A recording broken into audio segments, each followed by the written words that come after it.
Still not. Oh, there. Now it says I've started. Now the thing is telling me that I have begun, and look who I have, everybody. The great David Cay Johnston, the Pulitzer Prize winning writer, journalist, and so many other things, professor, now at RIT, we should say, and we're all very excited whenever you join us.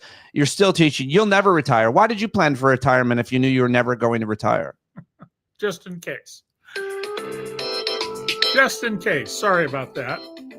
That is your retirement bell, by the way. You got it. Yes. It's my don't forget you have to be on with Pete.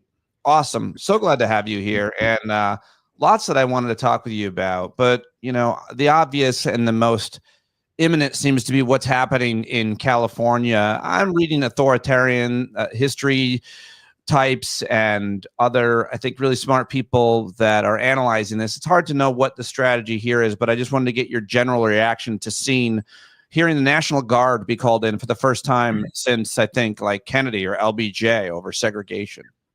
Well, also over the objection of Governor Gavin Newsom, who controls the California National Guard unless it's federalized, and Mayor Bass. There's no need for the National Guard. But this is exactly what Stephen Miller, the minister of hate in the Trump administration, wants. Trump believes wrongly that he can suspend habeas corpus. Habeas corpus can only be suspended by Congress in response to an insurrection or invasion. Neither of those apply, but there's a legal problem here. There's a legal doctrine known as the political question doctrine. So in a filing with the courts, if the president says X, the courts must assume, unless there's been a trial, that what the president asserts is true. And so Trump says there's an invasion. Right. Under this doctrine, the courts would not stop Trump from taking actions that would be appropriate if we were actually being invaded. Now, it's a doctrine. It can change. You might think the Supreme Court, concerned about its own position, might think it might work to change it. But the smartest member of the court and the one clearly most deeply steeped in the Constitution, Justice Ketanji Jackson Brown, the newest member of the court, she has been pointing out the court's been changing the rules to benefit Trump. Something known as the shadow docket. And that's where the court, without a real hearing, rules on things. And when Trump needs a ruling, the Republicans on the court take care of Trump. And when getting a case quickly resolved would harm Trump, oh no, you have to go through the full process. Right. They're manipulating the system. But we should be very worried about what's going on in LA. And to the extent that people throw rocks and bottles and engage in aggressive action, they're helping Donald Trump. And by the way, unlike most protests where people do something like this and they get a relatively minor charge brought to them and often gets dismissed, I will not be surprised in the least if the Justice Department seeks 10-year, 20-year prison sentences for those who stand in its way, because that's what dictators do. Well, that's what dictators do is a phrase that we're hearing a lot, certainly as it relates to this. So he's called in the National Guard, and he's creating, I think the governor of California even said this, he's manufacturing this. What you would like to see is complete non-violent protesters, because you think that violent protesters and the imagery that gets created and generated, whether it's real or not at this point, creates the fake justification for the federal government to come in heavy-handed with the stormtroopers like Andor. Yeah, people who've been trained in Gandhian and Martin Luther King, which is derivative techniques, should go there and not try to attack the authorities, who in some cases are undoubtedly making righteous arrests. The problem is they're making lots of non-righteous arrests. But simply lying down and going limp and saying you got to carry me away is one thing. And the purpose of nonviolent response is to provoke. Let's be clear about that. You want to provoke the government because you want to create a moral issue. But when you start throwing rocks and bottles and whatnot, now you're not doing that. You are engaging in criminal behavior. And that's what Trump wants. Because, I said much earlier, February 26th, Donald declared himself our dictator. And I've been warning people, Pete, as you know, since at least 2011. Oh, hell yeah. The oldest thing I can find I wrote, that Donald believes that he should be our dictator, that's what is right. Not just of America, but the whole world. And he said, what did he say a month ago to the Atlantic magazine, less than a month ago? I run the country and the whole world. So you have to understand his mindset, that he thinks what he's doing is entirely explains a lot. I mean, if you do understand that mindset, it explains so many of his actions and why he seems to think, and so far has proven, he gets away with almost everything. And a lot of the law is on his side, as it should be for a president. The problem is the framers of our Constitution, they knew we could end up with a madman in the White House. They did things, but the method they came up with to deal with it, impeachment, has never worked. We've had 4 impeachments plus the one interrupted of Richard Nixon because he resigned to avoid it, and no convictions. Right. And it's because the 2/3 requirement just doesn't work. Now, you noticed in South Korea, they had a president who declared martial law. Not only did they remove him from office, but who is the new president of Korea? It's the legislator who jumped the fence so that he could go in and vote the impeachment articles. Oh, I didn't know that's who. I did not know that was the. I saw who won the election there and which party was in. But that's a really interesting point. So I need to talk to you about several other issues. So quickly, just on the, we could spend a lot of time on these crackdowns, could spend the whole time talking about it, of course. But what led to these were the days and weeks before it, and the images we saw all over the country. Again, hard to prove what's what and who's who. But we saw non-uniformed federal officers snatching people off the street, away from immigration courts, off of construction sites and farm sites, at the job, tearing them from their families. Americans this week and the weeks prior learning the translation of what it sounds like to say, what about my kids? My kids are in school. Mi hijas. And this imagery leads to these protests. I mean, what do you make of the legal strategy with taking these people off the streets, picking them up at immigration courts, and of course what we saw to several of them just put it on planes and flown away without any kind of court hearing for anything that they may or may not have done? The worst is for visas. Yeah, you know what distinguishes somebody we think committed a robbery at the neighborhood bodega and the person who's a criminal? Due process. You're only a criminal after you've been convicted, after you've had all your due process rights. Right. And they don't care.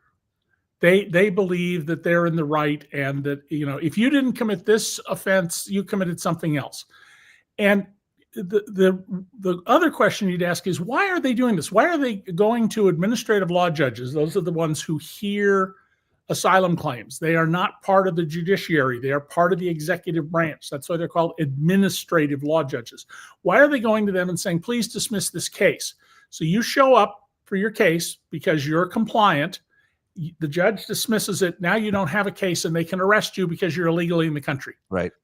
Talk about a conspiracy. It's right out in the open, conspiring to make it possible. And so why are they arresting mothers taking their kids to school, people praying in church, guys hanging around a Home Depot hoping to get day work? Because there aren't hordes of criminals, rapists, and murderers, as Donald claimed. People who come here illegally, guess what? They try really hard not to have contact with the police. They're very compliant, and many of them pay taxes. Many of them have Social Security withheld from their paychecks for accounts that aren't theirs, so they'll never benefit from that.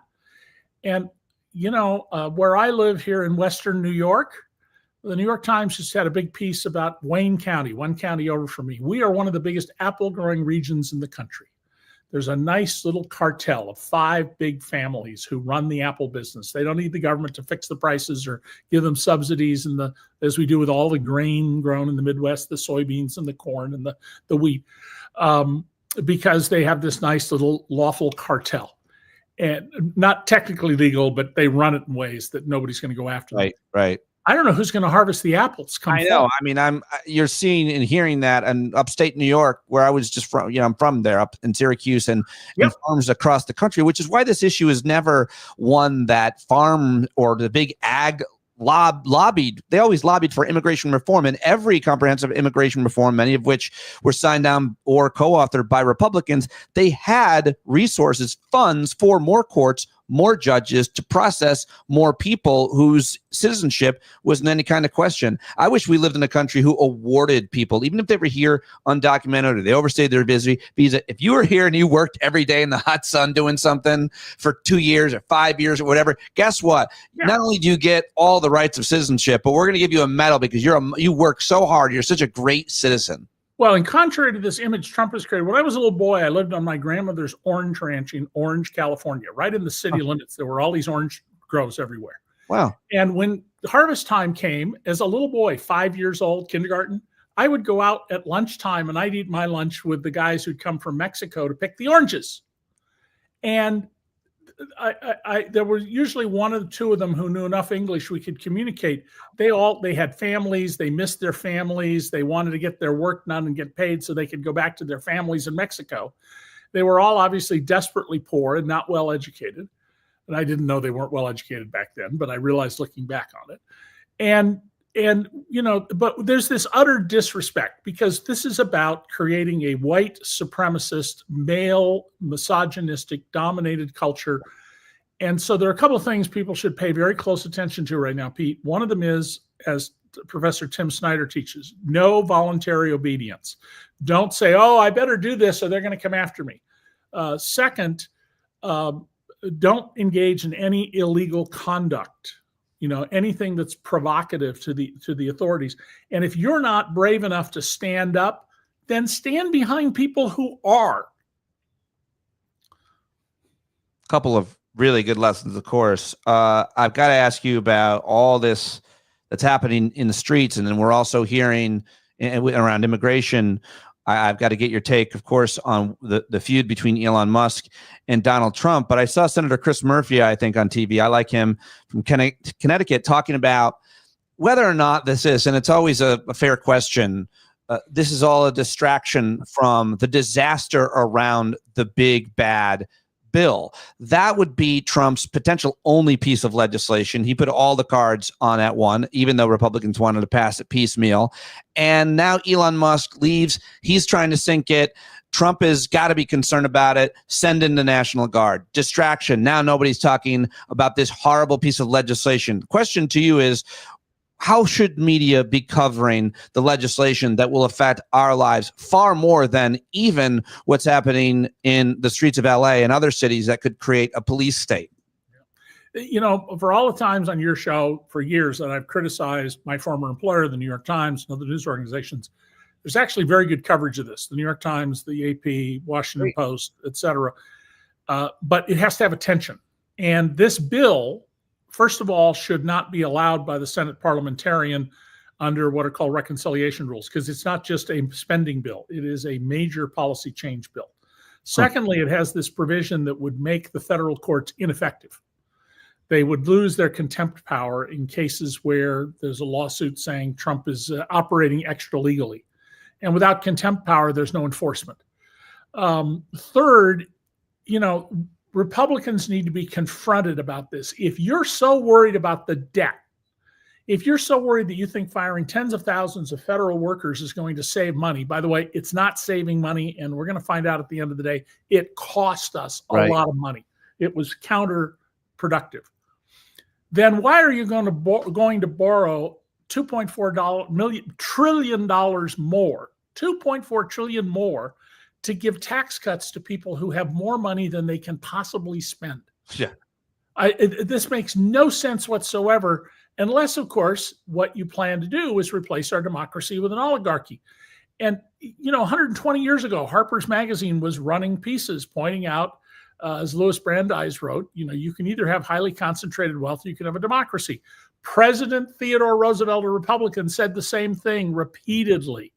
And he didn't attack all wealth. He attacked the malefactors of wealth. Well, that's what's around Trump. There's nothing wrong with being wealthy per se. The problem is people who use that wealth to oppress, to or behave unrighteously. And that's what the Trump people brought. And then finally, we have a president of the United States who is clearly selling pardons. He is pardoning vicious, violent criminals, including a gang leader in Chicago who the police say is responsible for dozens of murders. Not crimes of passion, which we can't do a lot about, but contract murders to prevent witnesses from testifying, etc. And he's taking all this money from overseas. And the lesson in that is that our Constitution is unenforceable as a practical matter in many areas. That's something we need to address down the road. Right now, we have more immediate concerns. But we have a criminal in the White House, a convicted felon who's spent his whole life being a criminal, as I've documented in my books and everywhere else. And the system is being overwhelmed. And that's what Steve Bannon said. We're going to just flood the zone, my term, not his. We're going to flood the zone, and journalists and people like Chris Murphy in the Senate will go after this, but they can't go after everything. And people can't keep everything in their head. And look, most people don't read the New York Times, the Washington Post. They get whatever news they have often from sources that ignore and don't tell about what Trump is doing, like Fox and OAN. And they get superficial TV coverage, even if they watch the 3 networks and the 2 big cable stations other than Fox. And so a lot of this, there are man in the street interviews I'm seeing where people go, I didn't know that. I don't know anything about it. Members of Congress say, I didn't know that was in the bill. Of course, Congress members always don't know what's in the bill. They count on the leadership. But we have, Donald has turned this into a loyalty to Donald Trump, not a loyalty to the Constitution. So my bugaboo about this, and I have a bias here. I want to be clear. I am the son of a 100% disabled veteran of World War II. I'm a war orphan under the law because they treat you, if you're 100% disabled, your children as if you were killed. And more than 1 million people died for this country, beginning with Crispus Attucks in the Boston Massacre. More than 1 million people have died for the idea of the United States of America. If you as a politician are more concerned about losing your election than upholding our Constitution, you're a coward. You're despicable. We should shame you. We should turn you out of office. Even if I love your politics, we should turn you out of office because you are the problem. Love it. The idea of the U.S. in my generation, the best thing that we did was USAID. It was the best. Yes, well, you young guys did, because in my lifetime, we did a lot of bad things to ourselves. Yes, and to other people. But every day, USAID and agencies like the Peace Corps and plenty of nameless, faceless federal government bureaucrats were doing and are doing heroic work. But I can't stop thinking, and I do see some people talking about this, and this is a way to get back into Elon Musk and his feud with Donald Trump. Will Elon Musk be remembered? Will anybody keep reminding us that this guy went in and cut USAID on day one, and the people who know best, who work on the front lines, say hundreds of thousands of people, including thousands of children, may have already died of AIDS and hunger and any other number of diseases caused by malnutrition. The great work that USAID did, the one really good thing I knew we were doing every day was that. And that was good for America's brand too. What do you make of Elon Musk and his reputation, or more importantly, those cuts? Yeah, human beings are incapable of the most atrocious behavior, whether it's Hitler killing 12 million people, half of them Jews, whether it's Pol Pot and his regime, which on a relative scale to the size of his country was even worse, or Stalin. And that's what this administration is. If you don't get that, they don't have any regard for you. Regard is a word I'm trying to get people to put back in our lexicon, having regard for others. Look it up in the dictionary, folks, so you have a thorough understanding of that word and why it's so important. And here's how it's going to come back to bite us. 2 ways. The first is the geopolitical one. Guess who's stepping in to provide humanitarian aid where we withdrew? China. Oh, Chinese, smart. China. Smart. And the Chinese think like the Catholic Church. We're here forever. So are they going to invade Taiwan next week? No, they're just harassing the government there on the island of Formosa. But eventually they will get Taiwan back, and they know they will. And they're patient. They don't care. They will get there. But China is the biggest beneficiary on the geopolitical scale of Donald Trump's incompetence and hate-filled administration. But the second area where it's going to come back to bite us is there are a number of pernicious viruses that we have corralled by providing medications to people. The MERS virus from 25 years ago, every third diagnosed case, the people died. We didn't have the massive deaths with COVID-19 because of medicine, because of vaccines and treatments. We had a lot more people die than was necessary in this country. If we had followed the best medical science, we would have had about 200,000 deaths instead of now 1.3 million. Donald Trump was responsible for 1 million people dying. I don't hear that in the news. I don't see the Democrats raising that as an issue.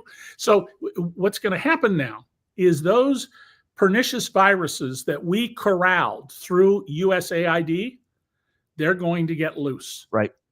They're going to get on jetliners, and viruses love to hopscotch around the planet on jetliners. And people watch the closing scene of the modern remake of Planet of the Apes, and where the credits roll, and you'll get it. Just get that movie and just jump ahead. And understand. I don't think I will do that. Somebody was infected, and see what happens once it gets on jetliners. I trust you. So we need to recognize that there's no free lunch. We will pay for these horrible mistakes. Yeah. And the Democrats need to do something more than send me a dozen emails every day asking me to donate $3. Come up with a plan and act. Introduce the bills and make a big deal out of it. Call out, and some of the members in hearings are doing very, very well, but how many people watch hearing? Have you watched a congressional hearing in the last week? Well, I do it for yeah, you do it for a living. Yeah. But you're right. I meant that to the audience. Yeah, no, I mean, they love when I include long clips because they certainly aren't looking for them or watching them. Yeah. What do you make of, or what do you say about this weekend? It's a big planned protest because Trump is having his birthday party and he's got all the tranks. We've seen these images of tranks rolling across American railroad. It's horrific. It's a scene from the past and our current. It's hard to believe that this is where we're at. He's having a birthday party with all these military. I mean, Jesus, it's like North Korean. It's like movies we watched in the 80s and so on. And so we've got these protests planned for this weekend across the country. No King's Day, and that could get pretty ugly. What are your thoughts about? I hope it doesn't get ugly. I hope that there are huge crowds. I hope they are peaceful. I hope there are people there who, when there are either agents provocateur or much more likely people who want to make some kind of trouble because of who they are and their personalities. What people who've been trained in nonviolence do is you're supposed to surround those people and not let them do any harm. You can go to the police and say, hey, we need you to take this person out of here. And so I'm hoping there are enormously huge turnouts. It will have no effect whatsoever unless the crowds of January 19th, I guess it was, of 2017. March 2017, yeah. Yeah, these have got to be much bigger than that if they're going to have any effect. Yep. And people should keep this in mind. The National Weather Service generates about $73 of economic benefit for every dollar we spend on it. Now, how could that be? Well, imagine you're going to build a huge building and you have to have the right weather conditions. Knowing we can start Wednesday of this week, nope, we got to wait till Tuesday of next week because of the weather, is a lot of money for people who are builders and sure. And there are all of these things. When are you going to plant your crops? When are you going to harvest the crops? We can't afford to put up enough weather balloons to have first-rate weather reporting, but we can afford to have Donald Trump's birthday party as the American dictator won. And people need to be screaming about this, but do it peacefully.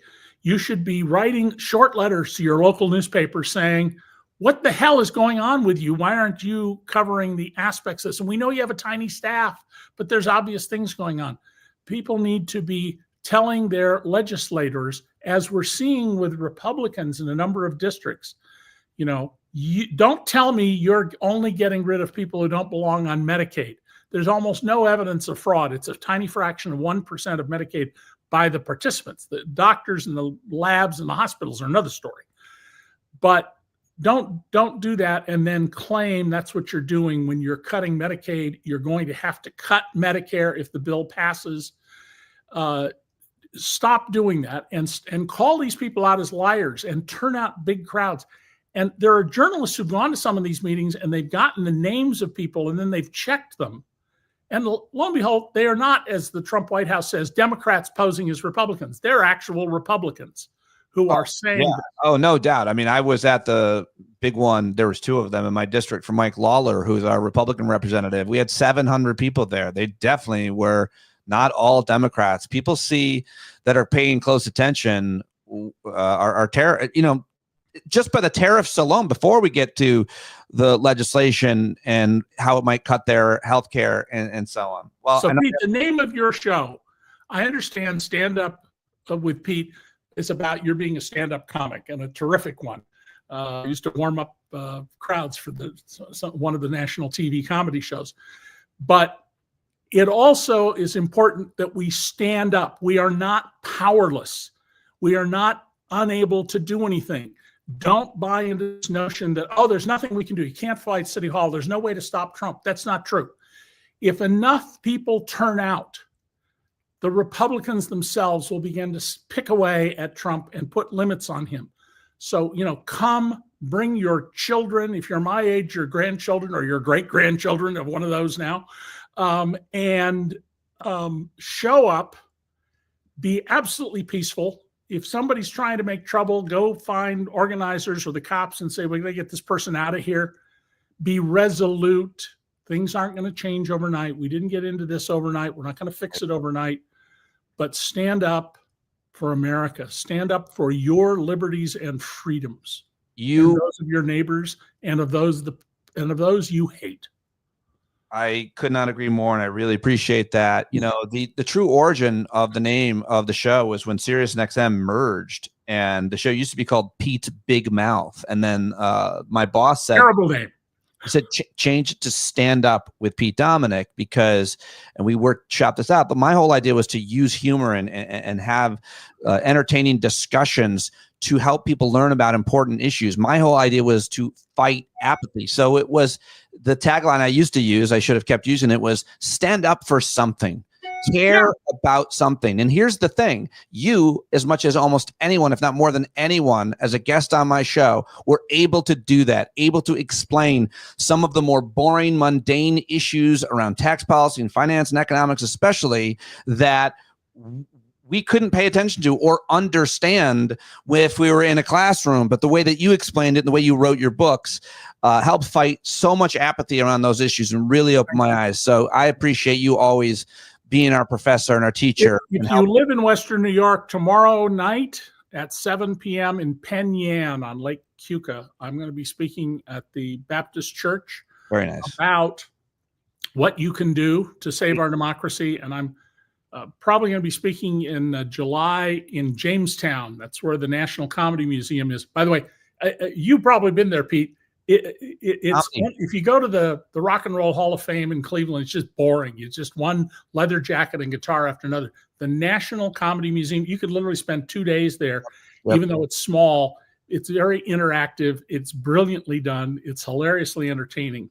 And after you've gone out and done your good work standing up for democracy, think about going to visit the National Comedy Museum in Jamestown, and then you can go to the Lucy and Desi Museum a few blocks away. So great. Are any of those talks going to be available online if people want to see them? I don't know. I don't know what the organizers are set up. I leave that to those folks. I'll find out and share it. I so appreciate your time today. Thank you so much for doing it. Take care, Pete. Bye, folks. All right. You can punch out. Just hit the red X there, and I'll send you a nice thank you note, because I'm going to keep talking just for a moment to thank people for stopping in to my live conversation with David Cay Johnston. That will air on tomorrow's podcast. If you're not subscribed to that, what are you doing? How did you find me here on the YouTubes? You probably already knew me. You probably already subscribed, but just in case you're not, I've been doing this for almost 15 years. I talk to experts like David Cay Johnston every day. And the only thing I do well is find credible guests, get them to join me and ask them questions that you would also like to know the answer to. And you can join us in our community because we've created an awesome community of people. I host 2 hangouts a week. Tonight at 8 p.m. East, patreon.com/Pete Dominic for all of it and become part of our community. That is it for the live stream. Thanks to all my friends who joined us, and thanks to new friends who I hope will join us again. Okay, bye. I'm going to go take a shower.